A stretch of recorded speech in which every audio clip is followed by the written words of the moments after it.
ಸಮೃದ್ಧಿ ಮಹಾಮಾರ್ಗ್ನಲ್ಲಿ ಭೀಕರ ಅಪಘಾತ. ಕಂಟೇನರ್ಗೆ ಡಿಕ್ಕಿ ಹೊಡೆದ ಕಾರು. ಒಂದೇ ಕುಟುಂಬದ 5 ದುರ್ಮರಣ. ಮಹಾರಾಷ್ಟ್ರದ ಅಮರಾವತಿಯ ಸಮೃದ್ಧಿ ಮಹಾಮಾರ್ಗ್ನಲ್ಲಿ ಭಾನುವಾರ ನಡೆದ ಭೀಕರ ರಸ್ತೆ ಅಪಘಾತದಲ್ಲಿ ನಿಂತಿದ್ದ ಕಂಟೇನರ್ ಟ್ರಕ್ಗೆ ಕಾರು ಡಿಕ್ಕಿ ಹೊಡೆದ ಪರಿಣಾಮ ಒಂದೇ ಕುಟುಂಬದ 5 ಸ್ಥಳದಲ್ಲೇ ಸಾವನ್ನಪ್ಪಿದ್ದಾರೆ. ನಾಗ್ಪುರದಿಂದ ಮುಂಬೈ ಕಡೆಗೆ ಪ್ರಯಾಣಿಸುತ್ತಿದ್ದ ಚಂದ್ರಪುರ ಜಿಲ್ಲೆಯ ಈ ಕುಟುಂಬದ ಕಾರು ದಮನ್ಗಾಂವ್ ರೈಲ್ವೆ ತಹಸೀಲ್ ಬಳಿ ಈ ದುರ್ಘಟನೆಗೆ ತುತ್ತಾಗಿದೆ. ಮೃತರಲ್ಲಿ 2 ಪುರುಷರು, 2 ಮಹಿಳೆಯರು ಮತ್ತು ಒಬ್ಬ ಬಾಲಕಿ ಸೇರಿದ್ದಾರೆ.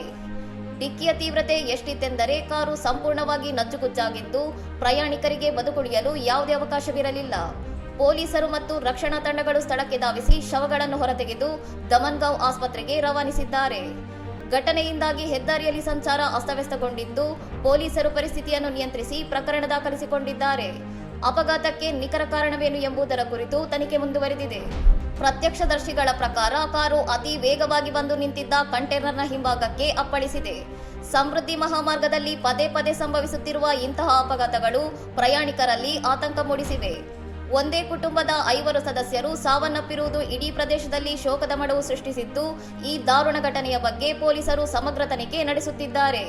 ಇನ್ನಷ್ಟು ಸುದ್ದಿಗಳಿಗಾಗಿ ನೋಡ್ತಾ ಇರಿ ಸೌರಂ ಟಿವಿ.